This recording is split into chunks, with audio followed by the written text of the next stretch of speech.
জানাচ্ছি আজকের এই এক্সপ্লেইনারে। আজ আমরা এমন একজনের জীবনের গভীরে ডুব দিতে যাচ্ছি যার জনসম্মুখের ভাবমূর্তি আক্ষরিক অর্থেই 3টি সম্পূর্ণ ভিন্ন অধ্যায়ে একেবারে নাটকীয়ভাবে বদলে গেছে। হ্যাঁ, ঠিকই ধরেছেন, আমরা বিল গেটসের কথাই বলছি। চলুন দেখে নেওয়া যাক বিভিন্ন সোর্সের ডেটা কিভাবে এই মানুষটির এক চমকপ্রদ এবং বহুমুখী জীবনের চিত্র আমাদের সামনে তুলে ধরে। তো আজকের আলোচনার মূল রূপরেখাটা খুব সংক্ষেপে বলে নিই। আমরা শুরু করব তার কিশোর প্রোগ্রামা জীবন দিয়ে, তারপর দেখব মাইক্রোসফট সাম্রাজ্য কিভাবে গড়ে উঠল। এরপর আমরা আলোচনা করব তার সম্পদ ও জনহিতকর কাজ নিয়ে, তারপর জলবায়ু ও উদ্ভাবন, এবং সবশেষে তার জীবনের বিতর্ক এবং জনসম্মুখের ভাবমূর্তি। পুরো বিষয়টা বুঝতে এই প্রত্যেকটা ধাপই কিন্তু ভীষণ জরুরি। পুরো গল্পটার কন্ট্রাস্ট বা বৈপরীত্যটা একবার খেয়াল করুন। একদিকে 90 দশকে তিনি পরিচিত ছিলেন একজন নির্মম একচেটিয়া ব্যবসায়ী বা মনোপলিস্ট হিসেবে, আর অন্যদিকে 2000 দশকে এসে তিনি হয়ে উঠলেন যেন একজন পরম হিতৈষী, একেবারে সেন্টলি ফিগার। দশকের পর দশক ধরে সমাজ কিভাবে তাকে মূল্যায়ন করেছে তার এক অবিশ্বাস্য রূপান্তর আমরা এখানে দেখতে পাই। চলুন আমরা আমাদের প্রথম অধ্যায়ে প্রবেশ করি। প্রথম অধ্যায়, একচেটিয়া ব্যবসায়ী, মাইক্রোসফট সাম্রাজ্য নির্মাণ। তার এই উত্থানটা কিন্তু ছিল অবিশ্বাস্য রকমের দ্রুত।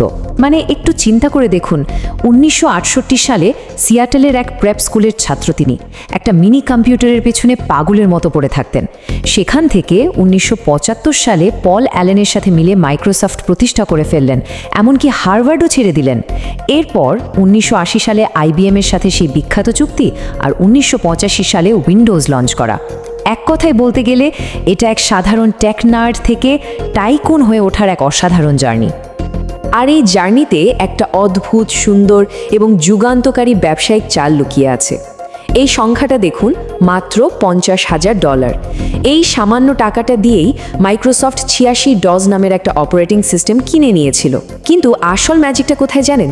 তারা এর কপিরাইট আইবিএমের কাছে বিক্রি করেনি, বরং তারা এটা শুধুমাত্র লাইসেন্স হিসেবে দেওয়ার সিদ্ধান্ত নিয়েছিল। বিশ্বাস করুন, এই একটা মাত্র সিদ্ধান্তই পুরো সফটওয়্যার ইন্ডাস্ট্রির চেহারা চিরকালের জন্য বদলে দিয়েছিল। ওই মাস্টার স্ট্রোক লাইসেন্সিং সিদ্ধান্তটার পর মাইক্রোসফট হয়ে দাঁড়ালো ইন্ডাস্ট্রির অঘোষিত স্ট্যান্ডার্ড। ব্যাপারটা এতটাই ব্যাপক ছিল যে বিখ্যাত পিসি ম্যাগাজিন সে সময় বিস্ময়ের সাথে প্রচ্ছদে প্রশ্ন তুলেছিল, মেশিনের পেছনের মানুষটি কে? গণমাধ্যম খুব দ্রুতই বুঝে গিয়েছিল যে প্রযুক্তির এই নতুন দুনিয়ায় বিল গেটসের ক্ষমতা আসলে কতটা বিশাল। কিন্তু মাইক্রোসফটের ভেতরে বসের চেয়ারে বসে তার পরিচালনার ধরনটা কেমন ছিল? সোর্সগুলো বলছে ভীষণ অ্যাগ্রেসিভ। তিনি নাকি প্রায় প্রোগ্রামারদের ওপর চিৎকার করতেন এবং কর্মীদের রীতিমতো প্রশ্নবাণে জর্জরিত করে ফেলতেন। এই উদ্ধৃতিটাই দেখুন না, তার সেই কুখ্যাত রাগী মেজাজের কি দারুণ একটা বর্ণনা। মিটিংয়ে নাকি গালির সংখ্যা গুণে তার মেজাজ মাপা হতো, ভাবা যায়। তবে হ্যাঁ, বয়সের সাথে সাথে তিনি যে অনেকটাই শান্ত হয়ে এসেছিলেন সেটাও কিন্তু এখানে বলা আছে। তার এই আক্রমণাত্মক ব্যবসায়িক কৌশলগুলোর শেষ পরিণতিটা কিন্তু মোটেও সূক্ষ্ম ছিল না, যার ফলাফল 1998 সালের সেই বিখ্যাত অ্যান্টি ট্রাস্ট বা একচেটিয়া বিরোধী মামলা। আদালত সরাসরি রায় দিয়েছিল যে মাইক্রোসফট বেআইনিভাবে বাজার দখল করে রেখেছে এবং প্রতিযোগীদের গলার টিপে ধরছে। সেই মামলার সময়কার একটা ভিডিও ডিপোজিশনে গেটসের ক্রমাগত এড়িয়ে যাওয়ার প্রবণতা সে সময় তার নামের পাশে একটা লুটেরা ধনিক বা রবার ব্যারেন তকমা সেঁটে দিয়েছিল। এবার আসি তার জীবনের পরবর্তী ধাপে, দ্বিতীয় অধ্যায়, মানবহিতৈষী, সম্পদ এবং জনহিতকর কাজ। $100 বিলিয়ন। সংখ্যাটা শুনলেই তো মাথা ঘুরে যায়, তাই না? এই বিপুল পরিমাণ অর্থ তিনি বেল ও মেলিন্ডা গেটস ফাউন্ডেশনে দান করেছেন। তার চ্যারিটি বা জনহিতকর কাজের স্কেলটা যে ঠিক কতটা বিশাল, এই একটা সংখ্যায় তার সবচেয়ে বড় প্রমাণ। বিশ্বজুড়ে স্বাস্থ্যের উন্নয়নে তার ফাউন্ডেশন কী না করেছে। পোলিও নির্মূল, ম্যালেরিয়া আর যক্ষ্মার বিরুদ্ধে লড়াই থেকে শুরু করে পরিবার পরিকল্পনা এবং টেকসই স্যানিটেশন ব্যবস্থা, সব কিছুতেই তারা হাত দিয়েছেন। আর স্যানিটেশন প্রজেক্ট নিয়ে তার ডেডিকেশন তো রীতিমতো অবিশ্বাস্য। মানুষকে বোঝানোর জন্য তিনি নিজে একবার মানুষের মল থেকে পরিশোধিত পানি পর্যন্ত পান করেছিলেন। এটা প্রমাণ করে যে তিনি কতটা হাতে কলমে কাজ করতে পছন্দ করেন। এই মানবহিতৈষী কাজের পাশাপাশি তিনি অবতীর্ণ হয়েছেন আরও একটি রূপে, জলবায়ু যোদ্ধা, জলবায়ু এবং উদ্ভাবন। তার ইনভেস্টমেন্ট পোর্টফোলিওটা কিন্তু একটা আস্ত পাজেলের মতো। এই টেবিলটা একটু খেয়াল করুন। একদিকে তিনি যুক্তরাষ্ট্রের বিশাল কৃষি জমির মালিক, আবার অন্যদিকে পারমাণবিক শক্তির নতুন প্রযুক্তি, গ্রিন ট্যাগ, এমনকি ল্যাবে তৈরি উদ্ভিদভিত্তিক মাংসের বিকল্পেও তিনি প্রচুর বিনিয়োগ করেছেন। তার মূল টার্গেট হলো নিজের বিশাল সম্পদকে একেবারে ভিন্ন ভিন্ন ইন্ডাস্ট্রিতে ছড়িয়ে দিয়ে প্রযুক্তির সাহায্যে জলবায়ু সংকটের সমাধান বের করা। পরিষ্কার বা ক্লিন এনার্জির পক্ষে তার শক্ত অবস্থানের প্রমাণ মেলে এই উদ্ধৃতিটিতে, যেখানে তিনি 2022 সালের ইনফ্লেশন রিডাকশন অ্যাক্টকে আমেরিকার ইতিহাসের সবচেয়ে গুরুত্বপূর্ণ জলবায়ু আইন হিসেবে আখ্যায়িত করেছেন। তবে হ্যাঁ, এখানে একটা ব্যাপার বলে রাখা ভালো, অনেক সমালোচকই তার এই অ্যাপ্রোচটাকে স্রেফ টেকনোলজিক্যাল সলিউশনিজম বা প্রযুক্তিগত সমাধানবাদ বলে ডাকেন, কারণ তিনি মনে করেন কেবল নতুন প্রযুক্তি দিয়েই পৃথিবীর সব মুশকিল আসান করা সম্ভব। তো যে মানুষটা পুরো দুনিয়ার কাছে একজন রক্ষাকর্তা হিসেবে পরিচিতি পেয়ে গিয়েছিলেন, হঠাৎ করে তার সেই ভাবমূর্তিতে এমন একটা বড় ধাক্কা লাগলো কিভাবে? জনসম্মুখের এই চূড়ান্ত পরিবর্তনের পেছনের কারণগুলোই বা কী? চলুন সাম্প্রতিক এবং বহুল আলোচিত সেই ঘটনাগুলোর দিকে একটু নজর দেওয়া যাক। আমাদের শেষ এবং তৃতীয় অধ্যায়, এক জটিল বাস্তবতা, বিতর্ক এবং জনসম্মুখের ভাবমূর্তি। 2019 সালে তার বিরুদ্ধে কর্মক্ষেত্রে অভ্যন্তরীণ তদন্ত শুরু হয়। এরপর 2021 সালের মে মাসে আসে মেলিন্ডার সাথে তার বিবাহ বিচ্ছেদের আকস্মিক ঘোষণা, যা ওই বছরের আগস্টে চূড়ান্ত হয়। এই ঘটনা প্রবাহগুলোই মূলত তার ব্যক্তিগত জীবনকে তীব্র স্ক্যানারের নিচে ফেলে দেয় আর মানুষের মনেও তৈরি করে হাজারো প্রশ্ন। এই সময়ে একের পর এক বেশ কিছু বিতর্কিত ইস্যু সামনে আসতে থাকে।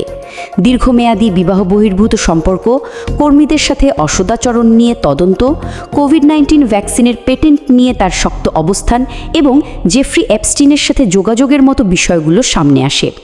এই ব্যাপারগুলো তার সেই চিরচেনা সফট স্পোকেন কম্পিউটার নার্ড ইমেজটাকে রীতিমতো ভেঙে চুরমার করে দেয় আর তাকে দাঁড় করায় একজন তীব্র সমালোচিত বিলিয়নিয়ার হিসেবে। বিশেষ করে সাজাপ্রাপ্ত জেফ্রি এপস্টিনের সাথে দাতব্য কাজের আলোচনার নামে তার একাধিক মিটিং নিয়ে প্রচুর সমালোচনা হয়েছিল। পরবর্তীতে এই প্রসঙ্গে গেটস নিজেই স্বীকার করেছিলেন, তার সাথে সময় কাটানো, তাকে সেখানে থাকার বৈধতা দেওয়াটা আমার একটি বিশাল ভুল ছিল। এই স্টেটমেন্ট থেকেই বোঝা যায় তিনি নিজেই পরিস্থিতিটার ভয়াবহতা অনুধাবন করতে পেরেছিলেন।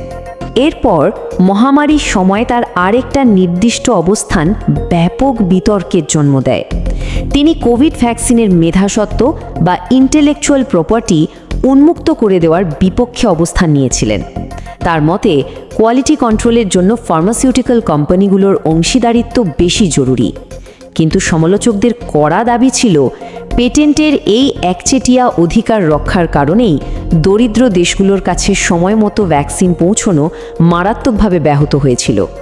আর একেবারে সম্প্রতি 2025 সালের অক্টোবরে একটি মেমো প্রকাশ্যে আসার পর জলবায়ু বিজ্ঞানীরা তার উপর বেশ ক্ষুব্ধ হন। সেখানে তিনি সরাসরি বলেছিলেন যে স্বাস্থ্য খাতে তাৎক্ষণিক অর্থায়ন এবং দারিদ্র্য দূরীকরণের তুলনায় জলবায়ু পরিবর্তন মানব অস্তিত্বের জন্য এখনই খুব বড় কোনো হুমকি নয়। তার এই মন্তব্য আগের সেই জলবায়ু যোদ্ধা ভাবমূর্তির সাথে একটা বড়সড় সাংঘাতিক অবস্থা তৈরি করেছে। আমরা একেবারেই শেষ পর্যায়ে চলে এসেছি, উপসংহার, এক জটিল উত্তরাধিকার বা লেগেসি।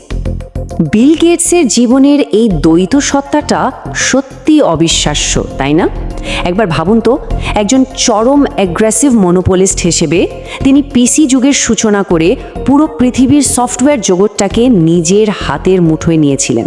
আবার তিনি পরবর্তীতে অবতীর্ণ হলেন একজন মহামানবের রূপে, যিনি নিজের পকেট থেকে $100 বিলিয়ন ঢেলে দিয়েছেন পুরো পৃথিবীর চেহারা বদলে দিতে।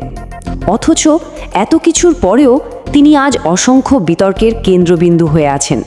পরিশেষে একটা অত্যন্ত শক্তিশালী আর ভাবিয়ে তোলার মতো প্রশ্ন রেখেই আজকের পর্বটা শেষ করতে চাই। একটু চিন্তা করে দেখুন তো, কোটি কোটি মানুষের জীবন বাঁচানোর এই যে বিশাল ভালো কাজ, এটা কি তার সেই একচেটিয়া কৌশল আর ব্যক্তিগত বিতর্কগুলোর চেয়ে অনেক বড়?